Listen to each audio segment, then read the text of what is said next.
ہم اللہ کے ارادے کے بارے میں پڑھ رہے تھے۔ امام ابن ابی العز حنفی رحمہ اللہ نے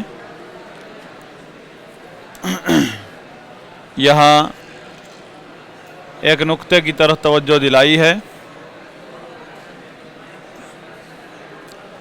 کہ دو قسم کے ارادے ہیں۔ ایک وہ ارادہ، ایک ایسا ارادہ جو بندے کے اپنے فعل سے متعلق ہے۔ آپ کچھ کرنا چاہتے ہیں، آپ کچھ بھی کرنا چاہتے ہیں، اس کا ارادہ الگ ہے۔ آپ کسی سے کچھ کروانا چاہتے ہیں، وہ ارادہ الگ ہے۔ ایک ارادہ آپ کا اپنے فعل سے متعلق ہے، آپ جو چاہتے ہیں کرتے ہیں۔ ایک ہے کہ آپ چاہتے ہیں کہ آپ کا بیٹا نماز وقت پر پڑھے، آپ چاہتے ہیں لیکن کرنا تو اس نے ہے نا۔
اللہ تعالی بندوں کی مدد بھی کرتا ہے. ہم کہیں گے اعانت المأمور، اعانت المأمور، اور یہ ہے امر، اور بندے جو ہیں وہ مأمور ہیں. انسان جو ہے وہ مأمور ہے، جس کو حکم ملا ہے. اب مسئلہ یہ ہے کہ کیا ایک چیز کا اللہ تعالیٰ نے حکم ارشاد فرمایا ہے، کیا اس حکم دینے سے یہ لازم آتا ہے کہ اللہ تعالیٰ اس مأمور یا اس بندے کی اس چیز میں مدد بھی کرے جس چیز کا حکم دیا ہے؟ امام ابن ابی العز رحمہ اللہ فرماتے ہیں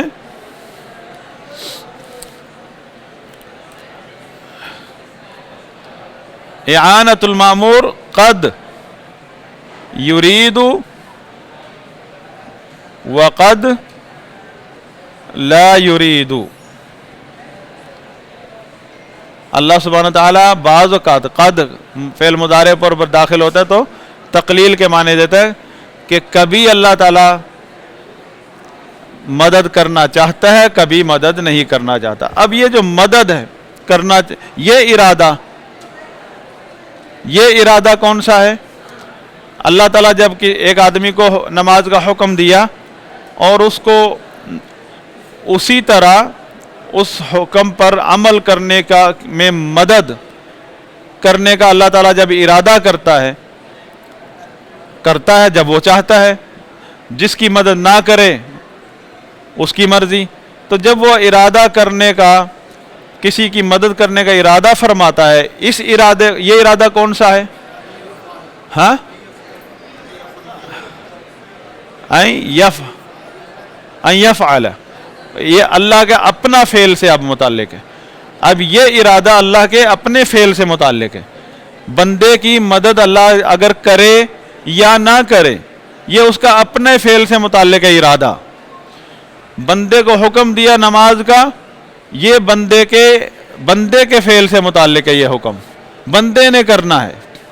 حکم اللہ کا ہے، اللہ تعالیٰ بندے سے کروانا چاہتا ہے. یہ حکم جو ہے نماز کا حکم اللہ کے اپنے فعل سے متعلق نہیں ہے، بندے کے فعل سے متعلق ہے کہ یہ فعل اللہ تعالیٰ بندے سے کروانا چاہتا ہے. اب جب بندے کو نماز کا حکم دے دیا،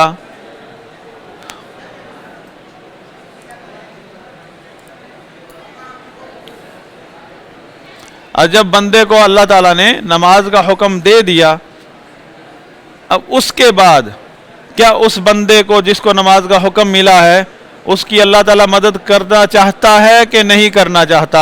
جی کبھی کرتا ہے، کبھی نہیں کرتا. تو جب اللہ مدد کرتا ہے تو یہ اس کا اپنا فعل ہے، جب اللہ مدد نہیں کرتا تو یہ اس کا اپنا ارادہ ہے.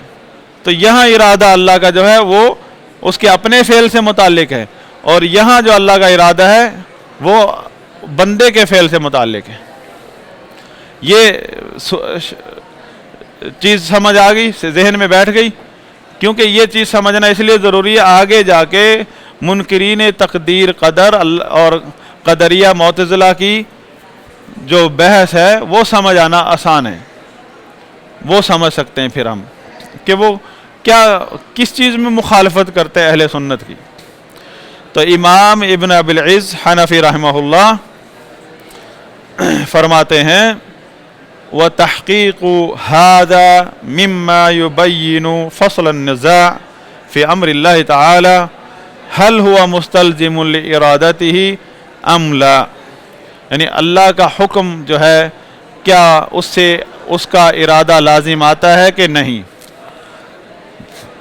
فرماتے ہیں فَهُوَ سُبْحَانَهُ وَتَعَالَى أَمَرَ الْخَلْقَ عَلَى أَلْسُنِ رُسُلِهِ عَلَيْهِمُ السَّلَامُ بما ينفعهم ونهاهم عما يضرهم.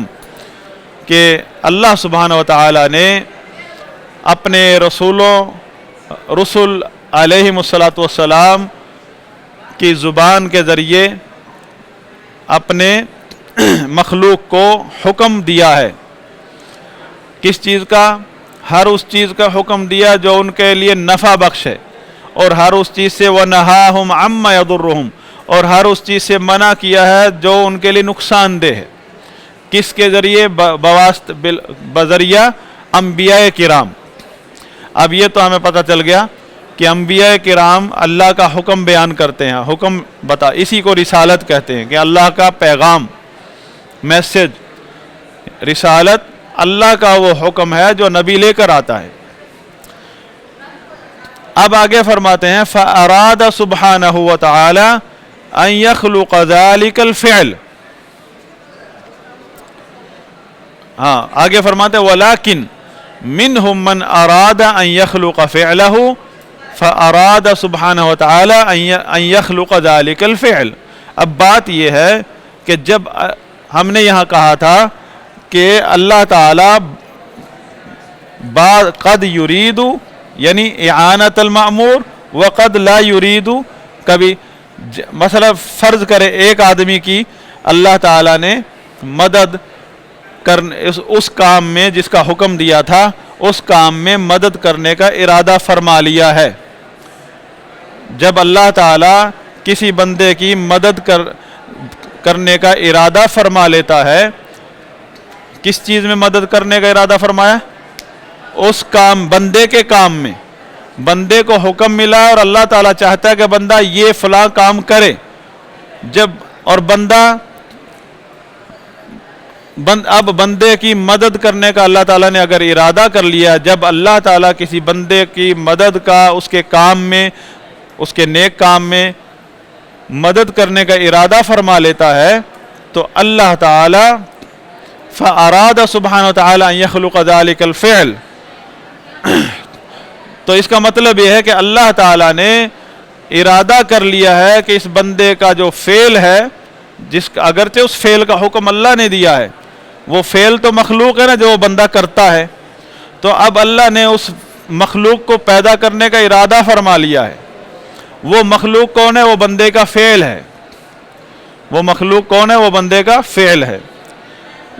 اور لہذا اللہ تعالیٰ نے ارادہ فرما لیا ہے کہ اس کے فعل کو جو کہ مخلوق ہے پیدا کر دوں. اور دوسرا ارادہ یہ فرما لیا ہے وَيَجْعَلَهُ فَاعِلًا، اس بندے کو اس فعل کا فاعل بنانے کا ارادہ فرما لیا.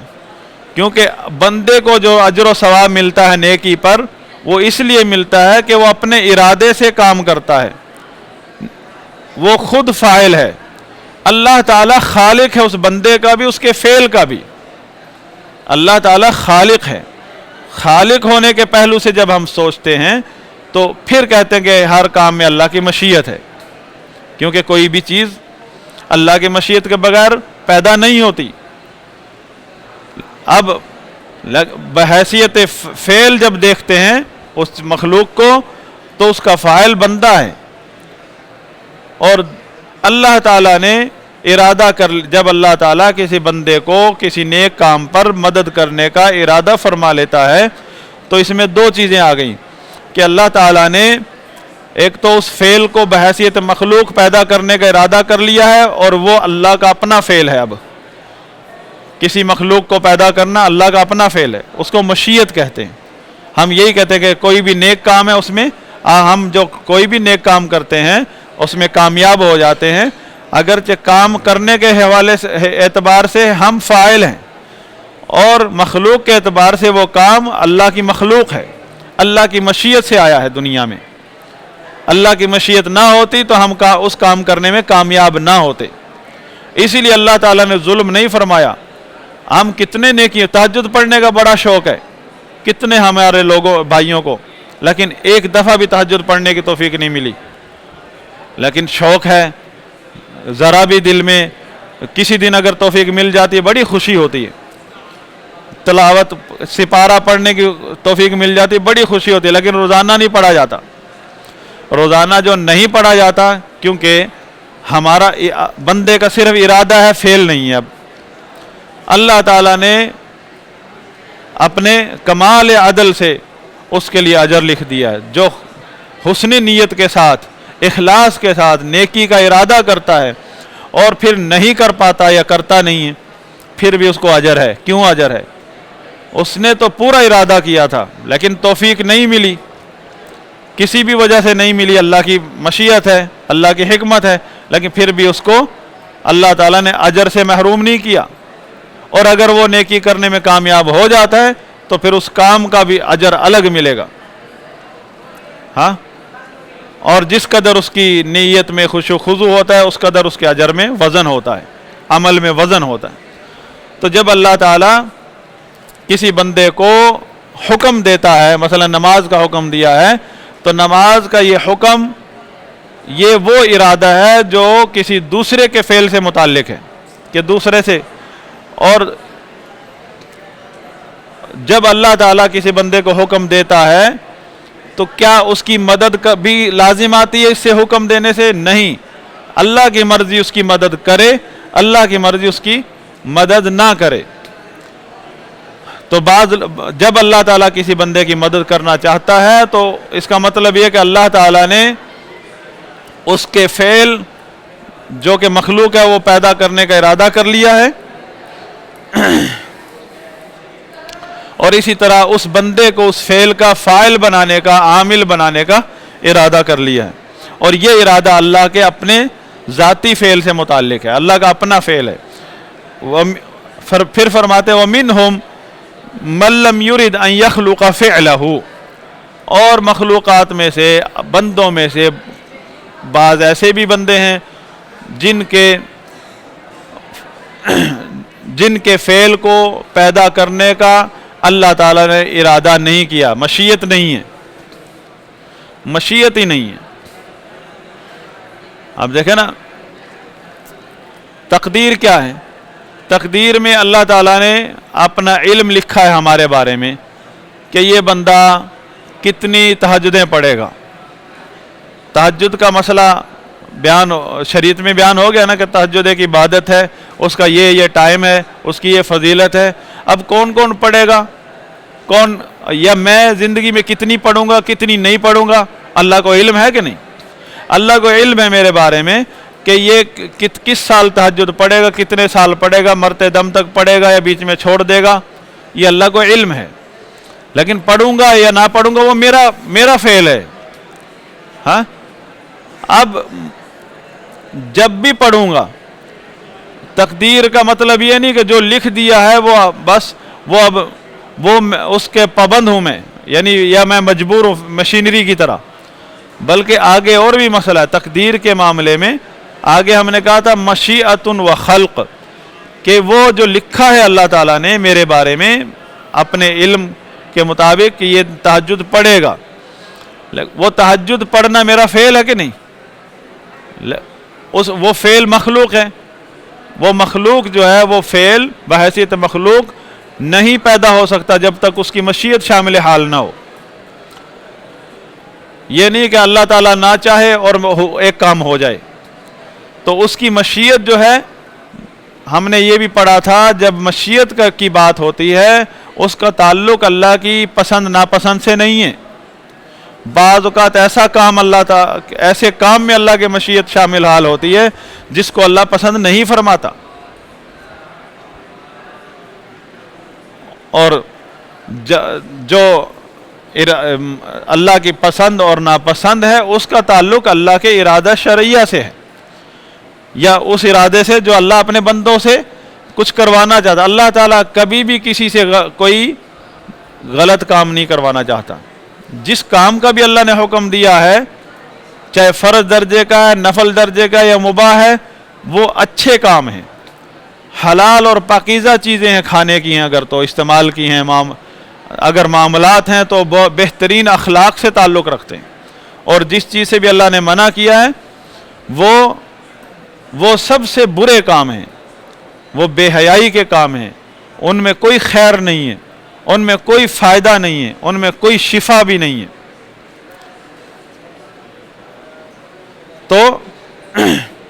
تو بعض اوقات اللہ تعالیٰ تو فرماتے ہیں وَمِنْهُمْ مَن لَّمْ يُرِدْ أَن يَخْلُقَ فِعْلَهُ، اور بندوں میں سے کتنے ایسے ہیں جن کے بارے میں اللہ تعالیٰ نے ان کے فعل کو پیدا کرنے کا ارادہ نہیں فرمایا. فَجِهَةُ خَلْقِهِ سُبْحَانَهُ لِأَفْعَالِ الْعِبَادِ وَغَيْرِهَا من المخلوقات غیر جہت امرہ للعبد على وجہ البیان لما ہوا مصلحۃ للعبد او مفسدہ. تو مطلب یہ ہے یہ جو معاملہ ہے کہ اللہ تعالیٰ ایک بندے کی مدد کرنا چاہتا ہے اس کے فعل میں یا نہیں، یہ جو ہے بحیثیت مخلوق، یعنی ہم دیکھیں گے اس کام کو بحیثیت مخلوق. اور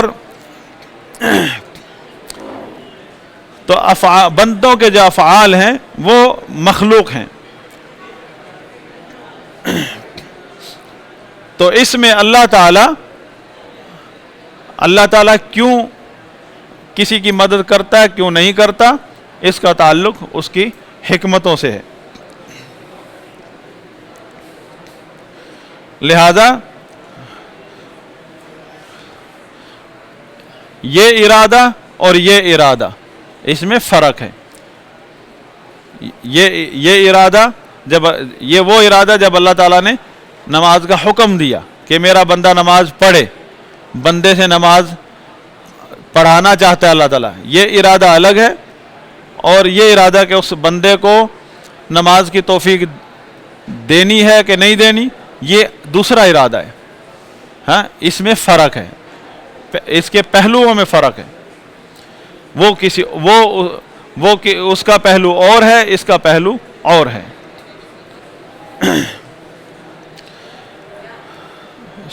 تو امام ابن ابی العز حنفی رحمہ اللہ فرماتے ہیں اس فرق کو سمجھانے کے لیے کہ وَهُوَ سُبْحَانَهُ إِذَا أَمَرَ فِرْعَوْنَ وَأَبَا لَهْبٍ وَغَيْرَهُمَا بِالْإِيمَانِ كَانَ قَدْ بَيَّنَ لَهُمْ مَا يَنْفَعُهُمْ وَيُصْلِحُهُمْ إِذَا فَعَلُوهُ.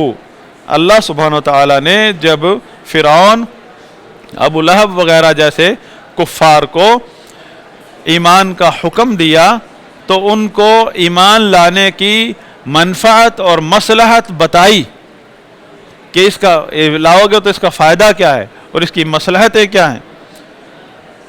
اگر تم یہ کرو گے وَلَا يَلْزَمُ إِذَا أَمَرَهُمْ أَن يُعِينَهُمْ، اب یہ جب حکم دے دیا، کوئی بھی حکم ہے اس کی بتائی، ان کا فائدہ بتایا، مصلحت بتائی، اس کی مصلحت کیا ہے، منفعت کیا ہے، تمہاری دنیا اور آخرت کی مصلحت کیا ہے، دنیا اور آخرت کا نفع کیا ہے، اس میں بتایا، حکم دے دیا. لیکن جب اللہ سبحانہ وتعالیٰ نے حکم دے دیا ایک چیز کا، اس سے یہ لازم نہیں آتا کہ اس حکم میں مدد بھی فرمائے، بل قد يكون في خلقه لهم ذلك الفعل وإعانتهم عليه وجه مفسدة من حيث هو فعل له. اب دیکھیں، کسی کو نیکی کے کام میں مدد کرنا، جس نیکی کا اللہ نے حکم دیا ہے، اب اس بندے کو اسی نیکی کرنے میں مدد کرنا، یہ اللہ کا اپنا فعل ہے نا. اللہ کا اپنا فعل ہے، اور اللہ کے افعال حکمت سے خالی نہیں ہیں. ٹھیک ہے، تو امام ابن ابی العز رحمہ اللہ فرماتے ہیں بلکہ بعض اوقات ایسا بھی ہو سکتا ہے کہ اگر وہ اللہ تعالیٰ کسی بندے کو اس کام میں مدد کر دے جس کا اس نے حکم دیا ہے، مدد کر دے من حیث ہوا فعل اللہ، یعنی اپنے فعل کے اعتبار سے کہ اپنے فعل کا ارادہ بھی کر لے کہ اس کا یہ کام میں نے پیدا کرنا ہے، تو بعض اوقات ایسا ہوتا ہے کہ اس میں مفسدت ہوتی ہے، من حیث ہوا فعل اللہ فإنہ یخلق ما یخلق لحکمت. اللہ تعالیٰ جو بھی پیدا کرتا ہے، جو بھی چیز پیدا کرتا ہے، چاہے وہ ہمیں اسے اچھی نظر سے دیکھتے ہیں یا برائی کی نظر سے دیکھتے ہیں، وہ حکمت سے خالی نہیں ہے. پھر اللہ تعالیٰ نے ابلیس کو پیدا کیا، شیطان کو اللہ نے اس کو پیدا کیا، ابلیس اس کی مخلوق ہے، بحیثیت مخلوق اس میں کوئی نہ کوئی حکمت ہے، بحیثیت مخلوق اس میں حکمت ہے. اور اب اگر اللہ تعالیٰ، ابلیس نے اللہ کی نافرمانی کی، اپنی مرضی سے کی، لیکن ابلیس کو بھی وہ بھی اللہ کے مخلوق میں سے، اس کو بھی ایمان کا حکم ملا. اس نے جب اس کو ایمان کا حکم ملا تو اس کو ایمان کا فائدہ بھی پتہ چلا، اس کی مصلحت بھی پتہ چلی. اللہ تعالیٰ کی مشیت کیا رہی کہ ابلیس کو ایمان کی توفیق نہیں ملی. ابلیس نے ایمان کو ٹھکرایا، کفر کو اپنایا اپنی مرضی سے.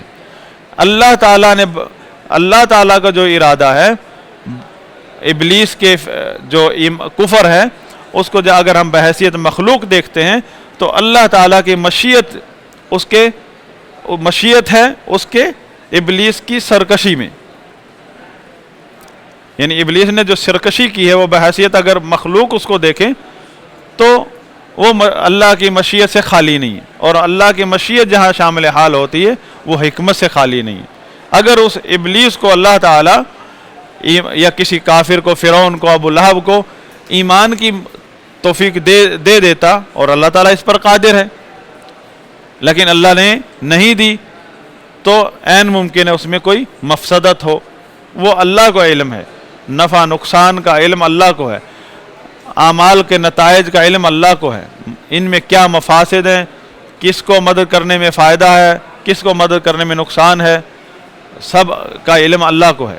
باقی ہر بندے کو اپنے فعل کا بدلہ ملے گا، اپنے عمل کا بدلہ ملے گا. اچھا عمل کیا تو اس کو اچھا اجر ملے گا، برا عمل کیا تو اس کا برا انجام ہوگا.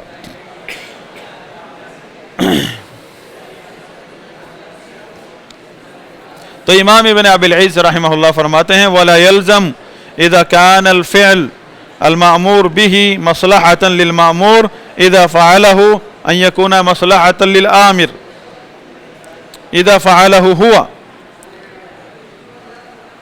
کہ آپ اس سے یہ لازم نہیں آتا کہ اگر ایک بندے کو کسی کام کا حکم دیا ہے، وہ کام آپ مثلا کسی بندے سے کو کہا کہ آپ یہ کام کر لو، آپ کو پتہ ہے یہ کام اس کے لیے بہتر ہے، آپ نے اس کو مشورہ دے دیا، حکم دے دیا، لیکن اس سے یہ لازم نہیں آتا اس کام میں آپ کی بھی کوئی مصلحت ہو.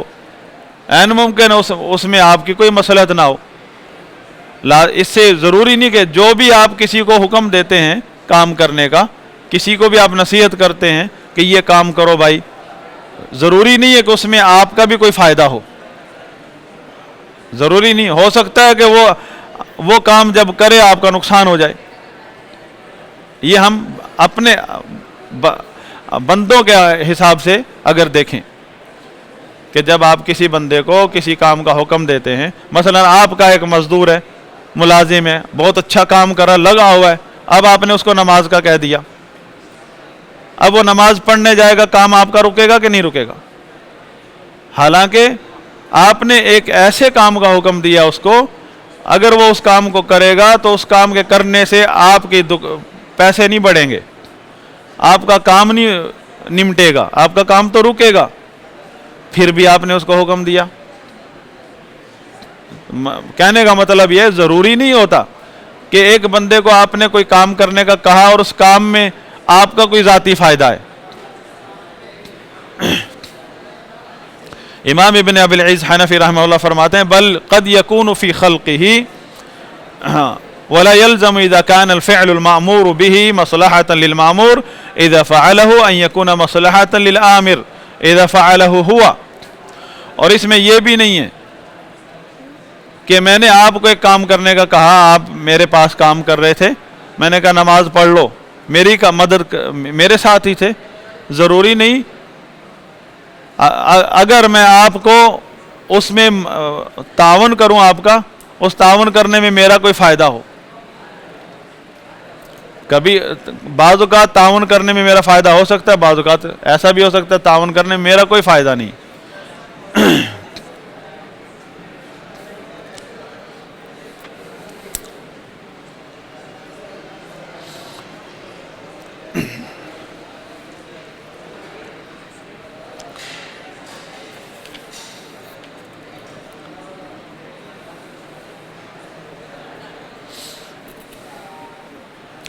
خلاصہ کلام یہ ہے کہ ضروری نہیں کہ میں جس کام کا دوسرے کو کہہ رہا ہوں اگر وہ اس کے لیے نفع بخش ہے اور اس میں اس کی مصلحت ہے، ضروری نہیں کہ میری بھی اس میں مصلحت ہو، یا میں اگر اس میں مدد کر دوں تو میری بھی کوئی اس میں مدد ہو، میری کوئی مصلحت ہو، ضروری نہیں ہے۔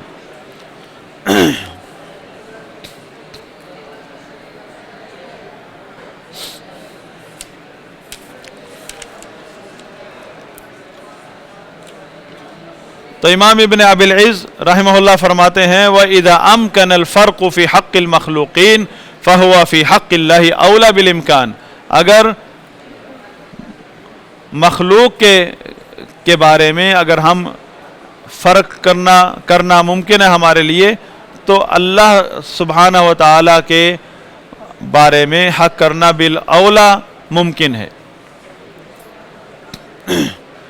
کہ مسئلہ کیا تھا کہ ایک چیز کا جب اللہ تعالیٰ نے کسی بندے کو حکم دے دیا ہے تو اس سے یہ لازم نہیں آتا کہ اللہ تعالیٰ اس کام کو بجا لانے میں بھی مدد کرے۔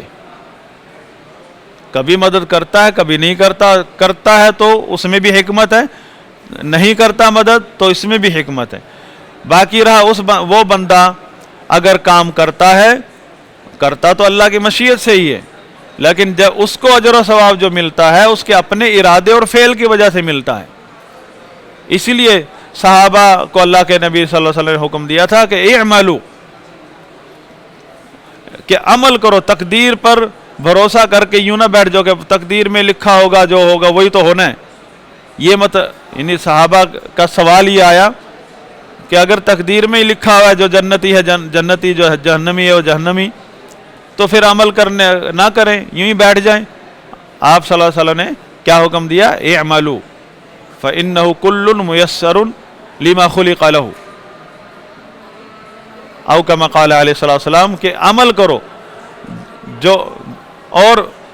کرو اور تمہیں وہی چیز میسر ہوگی جس کے لیے تم عمل کرو گے۔ یعنی آپ عمل کرو، آپ کو اپنے ارادے اور فعل سے اجر بدلہ ملے گا۔ اللہ تعالیٰ نے جو آپ کے بارے میں لکھا ہے وہ اس کا علم غیب ہے، آپ کو کچھ نہیں معلوم کہ میرے بارے میں کیا لکھا ہے، آپ اپنے عمل سے ثابت کریں گے۔ آپ نے آج نماز پڑھ لی تو آپ نے نماز تو اپنے ارادے اور آپ کا ارادہ اور آپ کا فعل ہے، اس پر آپ کو اجر و ثواب ملے گا۔ اور یہ کام ہو گیا، یہ ہوا اللہ کی مشیت سے ہے، اور یہی اللہ نے تقدیر میں لکھا ہے کیونکہ وہ عالم الغیب ہے۔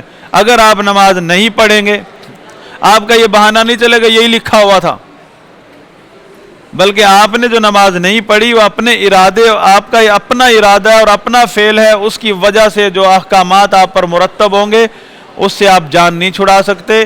جو اس کا کفر کا وبال آئے گا، اس کی نحوست آئے گی، اس سے آپ جان نہیں چھڑا سکتے۔ اس کا جو برا انجام ہے اس سے جان نہیں چھڑا سکتے۔ وہ اس کا جو گناہ ہے اس کو آپ اس سے جان نہیں چھڑا سکتے، یہ کہہ کر کے تقدیر میں تو یہی لکھا تھا، تقدیر میں تو یہی لکھا تھا، کیونکہ وہ تو اللہ کا علم ہے۔ کام تو آپ نے اپنے ارادے اور فعل سے کیا، اور تقدیر کا مطلب یہ کہ اللہ کی مشیت شامل ہے، اللہ کی مشیت سے سب کچھ وجود میں آتا ہے۔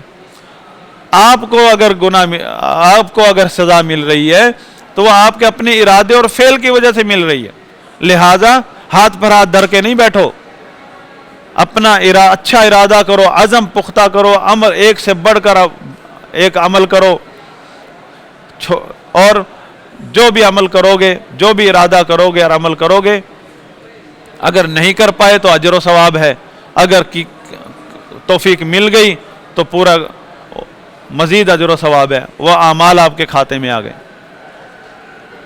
گناہوں کو چھوڑو، گناہ کر رہے ہیں، گناہوں کو چھوڑو، کیونکہ گناہ کرنے سے آپ کا ارادہ بھی شامل حال ہے، گناہ کا ارادہ بھی آپ کا فعل بھی، وہ یہ دونوں چیزیں آپ کے لیے وبال بنتی ہیں، یہ دونوں چیزیں کی وجہ سے آپ کو کی پکڑ ہوتی ہے، اللہ کی ناراضگی ہوتی ہے۔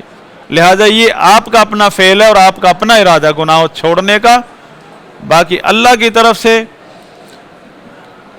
جب آپ گناہ چھوڑ دیتے ہیں اللہ کی طرف سے اس کی مشیت شامل حال بیچ میں ہوتی ہے. جب گناہ کرتے ہیں کیونکہ اللہ تعالیٰ خالق ہے, اس دنیا میں کوئی چیز بھی اس کی مشیت کے بغیر وجود میں نہیں آتی, تو بحیثیت مخلوق ہم یہ اہل سنت کہتے ہیں کہ اللہ کی مشیت ہے ہر کام میں. باقی وہ کام جو اگر گناہ کا ہے وہ آپ کا اپنا فعل ہے, آپ کا اپنا ارادہ. اللہ کی مخلوق اللہ کی طرف کسی بھی برائی اور شر کی نسبت نہیں کی جاتی. جو بھی برائی اور شر ہے اس کی نسبت مخلوق کی طرف اس لیے کی جاتی ہے کہ یہ مخلوق کا فعل ہے اور مخلوق کا ارادہ شامل ہوتا ہے. اللہ تعالیٰ کا ارادہ جو اس میں شامل ہے وہ ارادہ مشیت کہلاتا ہے, اور وہ اللہ کی پسند ناپسند سے تعلق نہیں رکھتا, وہ اللہ کی حکمتوں سے تعلق رکھتا ہے. اللہ تعالیٰ نے اگر ابلیس کو پیدا کیا ہے اس کا مطلب یہ نہیں کہ اللہ تعالیٰ ابلیس کو پسند کرتا ہے, ابلیس کو چاہتا ہے. ابلیس کو پیدا کرنا, اس کو آزاد کر دینا, چھوڑ دینا, مہلت دے دینا, یہ اس کی مشیت ہے. مشیت کا مطلب اللہ تعالیٰ کی حکمتیں. باقی اللہ کی چاہت اور پسند ناپسند کا جہاں تک تعلق ہے, اللہ تعالیٰ ابلیس کو ناپسند کرتا ہے, کفر کو ناپسند کرتا ہے, گناہوں کو ناپسند کرتا ہے, اور اللہ اپنے انبیاء کو, اولیاء متقین مومنین سے محبت کرتا ہے, ان کو پسند کرتا ہے. جی ہاں, اب وہ ان تنصر اللہ ینصرکم, اللہ تعالیٰ کا فرمان یا ایھا الذین آمنوا ان تنصر اللہ ینصرکم, اے ایمان والو اگر تم اللہ کی مدد کرو گے تو وہ تمہاری مدد کرے گا. وَيَثَبِّتْ أَقْدَامَكُمْ, اب یہاں مدد کا مطلب کیا ہے؟ ان تنصر اللہ, اللہ کی مدد کرو, مطلب اس کے رسول صلی اللہ علیہ وسلم کی مدد کرو. اور رسول کی مدد کس چیز میں؟ کہ اس پر ایمان لاؤ, اس کی تعلیمات کو اوڑھنا بچھونا بنا لو, اس کی نافرمانی نہ کرو. پھر اللہ نے یہ وعدہ کیا ہے ینصرکم, اللہ تمہاری مدد فرمائے گا. اب اللہ کی طرف سے مدد جو ہے وہ اس کی کئی صورتیں ہیں, ایک ہی صورت نہیں. اب مثلا خبیب رضی اللہ عنہ اللہ کے رسول کی پر ایمان لائے کہ نہیں لائے؟ خبیب رضی اللہ عنہ. اور ان کو دشمنوں نے کیسے شہید کیا؟ دشمنوں نے ایک ایک انگلی ٹکڑے ٹکڑے کر کے اور ان تڑپا کر شہید کیا, اور ان سے ہر وقت یہ مطالبہ کرتے رہے کہ تم کہہ دو کہ میری جگہ پر نعوذ باللہ رسول اللہ صلی اللہ علیہ وسلم پڑے ہوں دشمنوں کے ہاتھوں میں, اور میں اپنے بیوی بچوں میں خوشیوں سے بیٹھا ہوا ہوں. تو وہ ہر بار یہ جواب دیتے تھے کہ مجھے تو اتنا بھی برداشت نہیں کہ نبی صلی اللہ علیہ وسلم کو کانٹا چبھے اور میں اپنے بیوی بچوں میں خوشحال بیٹھا ہوا ہوں. اس سے ان کو اور تکلیف اٹھتی, غصہ ہوتا, اور ٹکڑے کرتے, زندہ کے ٹکڑے کر رہے تھے, حتیٰ کہ آخری سانس تک وہ مشرکین کو تڑپاتے رہے. وہ کیا تڑپاتے خبیب کو؟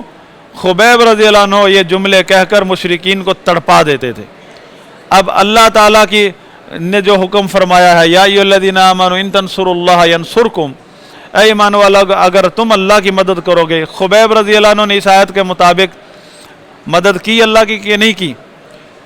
مدد کرنے کا مطلب اس کے دین پر جم جاؤ, ثابت قدمی دکھاؤ, دشمنوں کافروں کے سامنے جو ہے صابرو, ہاں اللہ کا حکم ہے کہ ڈٹ کے دکھاؤ جس طرح وہ ڈٹتے ہیں. تو اللہ تعالیٰ نے اس کی مدد کیسے کی؟ اللہ تعالیٰ کی مدد آئی کہ نہیں آئی؟ خبیب رضی اللہ عنہ کے لیے مدد آئی, لیکن ہماری سوچ کے مطابق نہیں, ہماری سوچ کے تابع نہیں اللہ کی مدد. اللہ تعالیٰ نے خبیب رضی اللہ عنہ کو ایسے نازک حالات میں ایسے ثابت قدم رکھا, اتنا ثابت قدم تو وہ شخص بھی نہیں ہوتا جو اکیلا رات میں مسجد میں یا گھر میں مصلی پر کھڑا اللہ کو پکار رہا ہے. وہ دشمن کے تلواروں کے نیچے, چھریوں کے نیچے اس طرح مطمئن ہو کر اللہ کے دین پر جمع رہا. یہ اللہ کی مدد تھی. اللہ تعالیٰ نے اس کو, باقی جو اس کا سیدنا خبیب رضی اللہ عنہ کی عمر اتنی تھی, یہ مسئلہ ہم نے تقدیر کے معاملے میں یہ بھی آئے گا کہ جو بھی کوئی بندہ اسے کوئی قتل کر دے، اگرچہ کسی نے اس کو قتل کیا لیکن عمر اس نے اپنی وہی پائی جو لکھی ہوئی تھی۔ خبیب رضی اللہ عنہ کی عمر اتنی تھی، اگر دشمن نہ شہید کرتے تو پھر بھی انہوں نے اسی وقت فوت ہو جانا تھا۔ یہ ہمارا تقدیر پر ایمان ہے، لیکن کتنی ثابت قدمی کی اور جرأت مندی کی اور ایمان اور جہاد کی موت آئی۔ یہ آسان اسی کے لیے جس کے لیے اللہ آسان فرما دے۔ ہم تو اس کو سوچیں اپنے بارے میں تو رونگٹے کھڑے ہو جائیں گے۔ تو خبیب رضی اللہ عنہ کی اللہ نے مدد فرمائی، اور مدد اللہ کس طرح فرماتا ہے وہ اس کی مرضی سے ہوتی ہے۔ ہمیں کیا کرنا ہے؟ صرف اللہ کے وعدوں پر یقین کرنا ہے اور اس کے دین پر جم کر رہنا ہے۔ ہمارا کام یہ ہے، ہمارا یہ کام نہیں ہے کہ اپنی مرضی سے نقشے کھینچتے رہیں، اب کہ فلم چلا لیں اپنے دماغ میں، اب اس طرح مدد آئے گی، اب ایسے ان کے ٹانگیں ٹوٹ جائیں گی، اب ان کی گردنیں خود بخود اڑ جائیں گی دشمنوں کی۔ ایسے ہماری مرضی سے نہیں ہوگی۔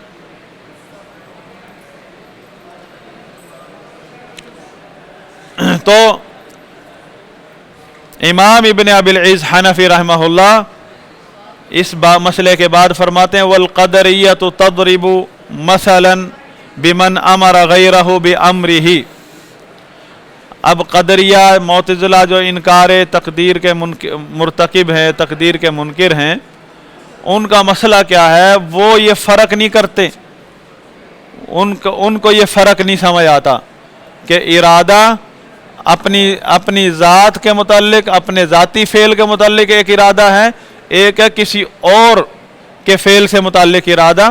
وہ اس کو بھی وہی سمجھتے ہیں کہ مطلب جو اللہ تعالیٰ کا وہ ارادہ جو ایک بندے کے بارے میں اللہ نے فرما لیا کہ اس کو میں نے نمازی بنا دینا ہے، اور وہ ارادہ کہ یہ بندہ نمازی بن جائے، وہ تو حکم ہے اللہ کا کہ سب لوگوں کے لیے کہ لوگوں نماز پڑھو، 5 وقت کی نماز کی حفاظت کرو، حافظوا علی الصلوات والصلاۃ الوسطی، اور نماز عصر کی خاص طور پر سب کے لیے۔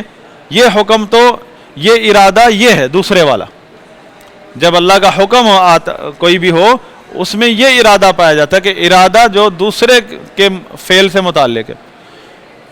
باقی رہا جو اس کی اپنے ذاتی فعل سے متعلق ارادہ، وہ جب ہوگا جب اللہ تعالیٰ اس بندے کو، کسی بندے کو اس کام پر مدد کرنے کا ارادہ کرے۔ جب ارادہ کر لے تو اللہ کا ذاتی یہ ارادہ اس کے ذاتی فعل سے متعلق ہے، بندے کے فعل سے متعلق نہیں۔ بندے کے فعل سے متعلق جو ارادہ وہ تو اس کا حکم ہے، لوگوں نماز پڑھو، کوئی پڑھے گا کوئی نہیں پڑھے گا، کوئی پڑھے گا کوئی نہیں پڑھے گا۔ اور جو ذاتی جو ارادہ کونیہ ہے اس میں ذرا بھی تاخیر نہیں ہوتی ہے۔ جو اللہ تعالیٰ کا ارادہ کونیہ ہے، جب اللہ تعالیٰ کسی چیز کا ارادہ کر لے تو وہ ہو کر رہتی ہے، اور جو لوگوں کو حکم دیا اللہ تعالیٰ نے، اس میں جو ارادہ پایا جاتا ہے وہ ارادہ اپنے ذاتی فعل سے متعلق نہیں، وہ بندوں کے فعل سے متعلق ہے۔ وہ بندوں کو بھی اللہ تعالیٰ نے اپنی مشیت دی ہے کہ جو چاہے کرے، جو چاہے نہ کرے، اس کی اپنی مرضی، اس کے حساب سے ان کا انجام ہوگا۔ ان کو بتا دیا کہ یہ کرو یہ نہ کرو۔ تو قدریہ جو ہے ان کا مسئلہ یہ ہے کہ وہ اللہ تعالیٰ کے ارادہ کونیہ اور ارادہ شرعیہ جو بندوں کے فعل سے تعلق ہے اللہ کا ارادہ، اور ارادہ کونیہ اللہ کا اپنا ذاتی فعل سے متعلق ارادہ ہے، ان دونوں ارادوں میں فرق نہیں کرتے، دونوں کو ہی ارادہ کونیہ یعنی وہ ارادہ جو اللہ کے اپنے ذاتی فعل سے متعلق ہے یہ سمجھتے ہیں۔ تو اس لیے وہ کہتے ہیں کہ جب ایک فلا بد فإنه لا بد أن يفعل ما يكون المأمور أقرب إلى فعله۔